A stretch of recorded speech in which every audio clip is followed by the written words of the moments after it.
This isn't just a gate. It's a tombstone for an empire and the cradle of a nation's memory. For 50 years, an eternal flame burned right here, a symbol of immortal sacrifice, until one day it was gone, and that missing flame is just the first mystery. What I discovered here in the heart of India changed everything I thought I knew about this monument.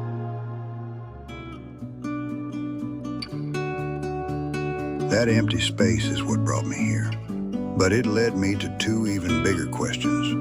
Why do the 70,000 names on this arch fail to tell the real story of India's sacrifice? And what colonial secret was hidden in plain sight right behind me for over 50 years?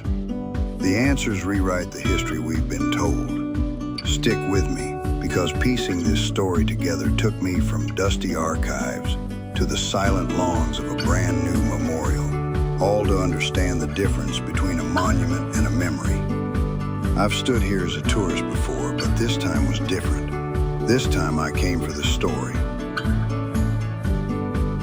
The untold story.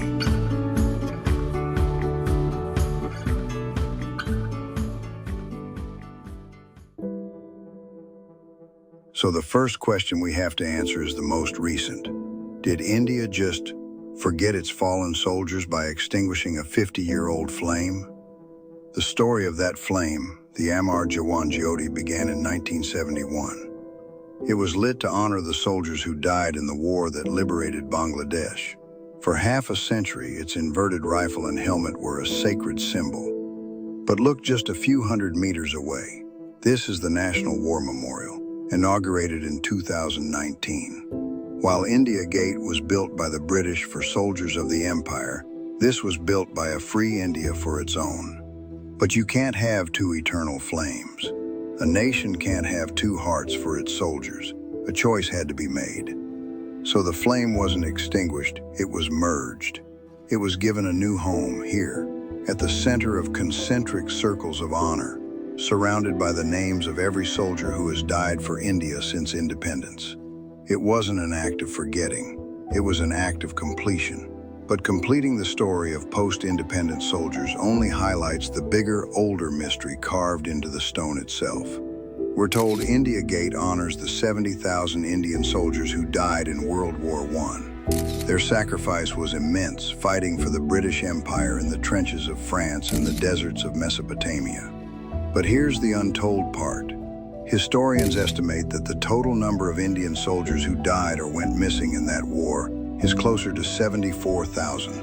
And this gate also includes the names of soldiers who died in the often forgotten Third Anglo-Afghan War of 1919. The total number of names inscribed here is actually around 84,000, including British soldiers. But the real, staggering truth? The Commonwealth War Graves Commission commemorates over 1.7 million soldiers from the Indian subcontinent across the globe. This gate, as massive as it is just a single page in a vast, heartbreaking library of sacrifice. It's a symbol of a debt that can never truly be repaid. A sacrifice that ironically fueled the very fire for the independence movement that would eventually see the British leave.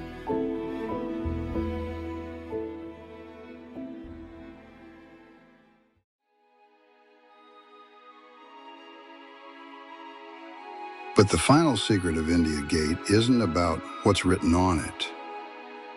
It's about what was removed. For 50 years, every Indian who stood here was unknowingly standing in the shadow of a ghost. When the British architect Edwin Lutyens designed New Delhi, this entire area was a statement of power. India Gate was the triumphal arch, and just behind it, he placed this: a 70-foot tall canopy with a giant marble statue of King George V, the Emperor of India. It was the ultimate symbol of imperial rule, staring down the main avenue. After India gained independence in 1947, The presence of a British monarch here became awkward. For 2 decades, he remained, a relic of a bygone era. Finally, in the 1960s, the statue was quietly removed. It was moved to a far less prominent location, and this space was left empty, intentionally. And this is the gate's final, most powerful story. By removing the king, India reclaimed this space. It transformed a monument to empire into a monument of the people. The void is the statement. It says that the age of emperors is over, and the age of the people, the soldiers, their memory, is what will now endure. This isn't just a gate anymore. It's a frame through which a new India sees its own past.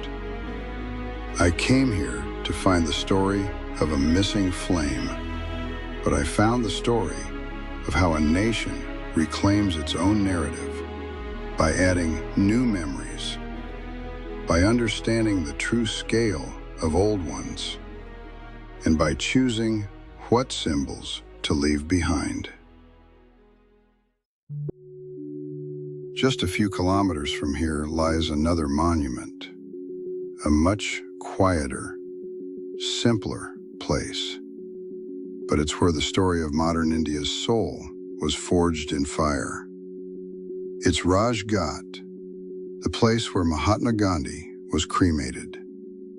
If you want to understand the man behind India's freedom and see the sacred ground where his journey ended, you need to see the story I filmed there.